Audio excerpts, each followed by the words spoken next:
Hello, and welcome to Raven's Eye. In this video, we will be discussing understanding your results. Let's start with the main chart. The first thing you notice upon receiving your results is the main chart. This chart is designed to help you get a sense of the whole by identifying the gists in your responses. As such, the main chart graphically depicts the relative proportionality of the most frequent words in your columns.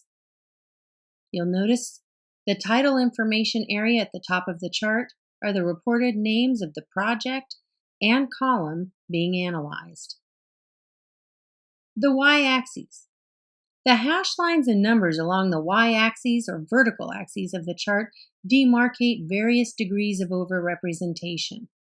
By default, the scale of this chart depends upon the range of overrepresentation displayed among the 50 most frequent words in your response pool. You can manually adjust the scale of the y-axis in the Settings page. The x-axis. Along the x-axis or horizontal axes are the 50 most frequent words in your response. These words are arranged in the order of decreasing frequency. Message at a glance. Beneath the main table is an area labeled Message at a Glance. In this area are listed the most frequent words in your response set in prose format. As with the main chart, this area is designed to facilitate a sense of the whole through identification of various gists and their elaboration into concepts via inflections and synonyms. Depending on the specificity of the stimulus eliciting the response being analyzed, popular phrases and sentences may already be apparent in this section, which will eventually comprise your revelatory themes and essential structure. Let's talk about the main table. Your results are initially displayed in a table containing 5 columns. The table will, by default, arrange data according to the proportion of the sample that each word comprises, which is displayed in the third column. Columns can be resorted by clicking on the title of a column. The first column. The first column is entitled Word. This column lists each and every word in your data set. The second column, Number Sample, identifies the number of times or frequency that each sample word is found in your sample. The third column, Percentage Sample, identifies the proportion of the sample accounted for by each and every word in the sample, displayed as a percentage. Therefore, numbers to the right of the decimal indicate fractions of 1%. By default, this column orders all of the data presented in the table. It is arranged in descending order. The fourth column, Percent Corpus, identifies the proportion of the background comparison corpus accounted for by each and every word in the sample, converted to percent. As with the third column, in this column, numbers to the right of the decimal indicate fractions of a percent. The fifth column, Overrepresentation. Overrepresentation is the quotient resulting from dividing the third column by the fourth column and represents the degree to which each given word is overrepresented in your sample, based on the proportion of that given word in the background comparison corpus. For example, if 1.0 appears in this column, that means the word is used in the sample at the same rate that it is found in the comparison corpus, and is not then particularly associated with your question or stimulus. If, however, a 10.3 appears in this column for a given word, that means that the word expressed a proportionality that is 10.3 times greater in your sample than its proportionality in the background comparison corpus, and then is highly associated with the question or stimulus at hand.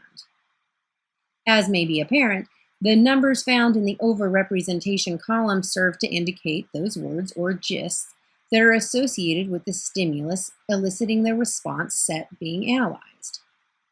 If, for instance, the response set results from being presented with a question or a topic, these overrepresented words or gists will be those that most of your participants associate with the topic and utilize to answer the question. As such, they will be comprised of words or gists used to refer to the topic and its associated concepts, such as associated actions, feeling states, time frames, and other parts of written language associated with the expression of the response to the particular question. Let's take a look at metadata.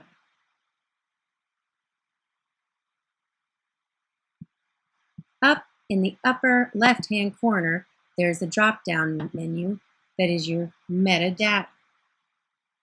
The Meta button on the menu bar reveals information helpful in understanding the general context of your responses, or what we call GEIS.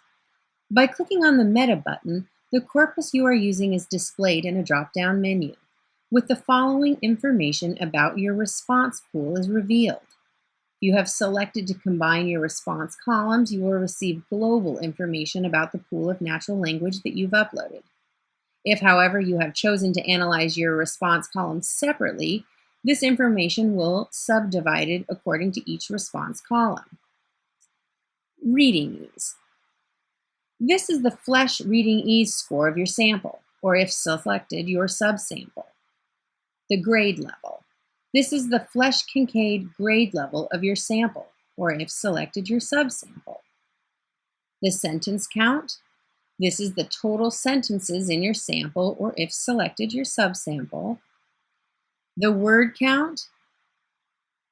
This is the total word count of your sample, or if selected, subsample.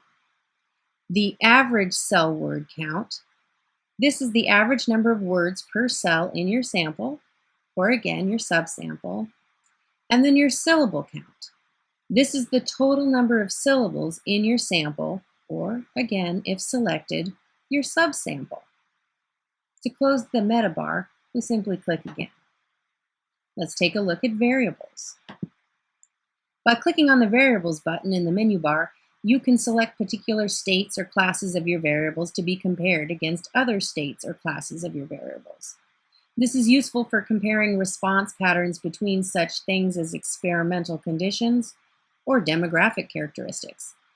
The menu that appears when selecting this button is explained in detail in the Comparing Your Variables, Practicals, and video. Reclassify.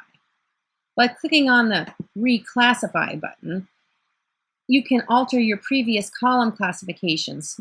For example, data that was previously excluded can now be selected and included as a response to be analyzed. The process of reclassifying variables is explained in detail in the Working with Previously Uploaded Projects Practicals.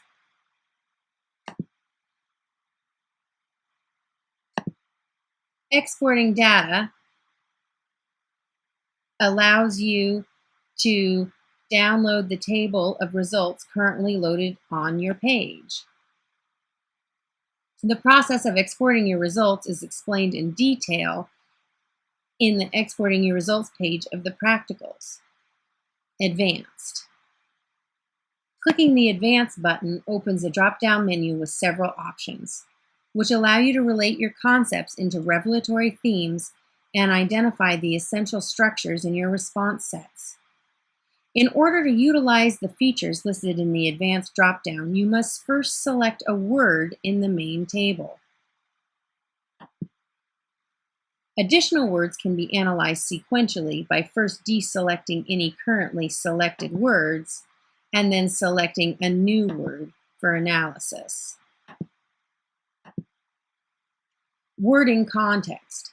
The Word in Context feature allows you to view each instance of a selected word or gist as it occurs in the context of your uploaded natural language sample. The context can be limited to the sentence in which the selected word occurs or the entire response.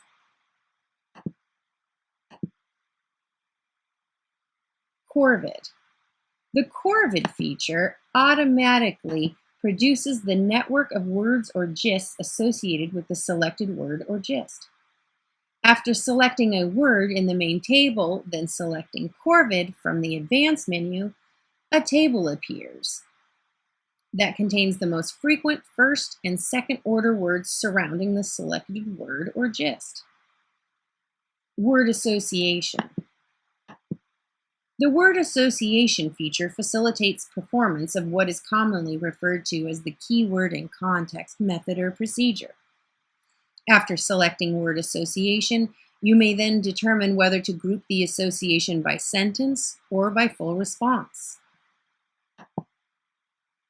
Once you have determined this, you may utilize two drop-down menus to decide to include up to 5 words preceding, surrounding, or following the words selected in the main table.